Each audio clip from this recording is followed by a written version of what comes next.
একটানা প্রচণ্ড গরমের পর ফাইনালি কালকে আমাদের এখানে বৃষ্টি হয়েছে, সঙ্গে শিলাবৃষ্টি। শুধু বৃষ্টি নয়, সেই ইচ্ছের তো কি আনন্দ এরকম শিলাবৃষ্টি দেখে। এর আগেও শিলাবৃষ্টি হয়েছে, তবে আজকে যেন শিলগুলো অনেক বড় বড় বড় বড় বড়, তাই নিয়ে ইচ্ছের আনন্দের শেষ নেই।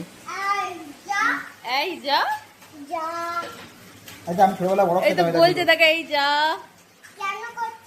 কেন করছি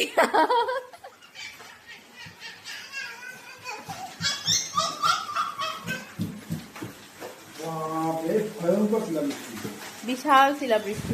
এর আগে আমি এখানে এত শিলাবৃষ্টি দেখিনি, মানে এত শিল পড়া দেখিনি। শিলাবৃষ্টি হয়েছে ঠিকই, আজকে যেন প্রচণ্ড মানে বেশি হচ্ছে।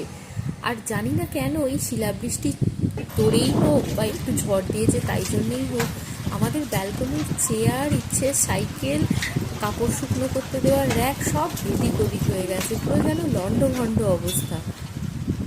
তবে খুব গরমের পর এই বৃষ্টিটা যেন একটু স্বস্তি দিল।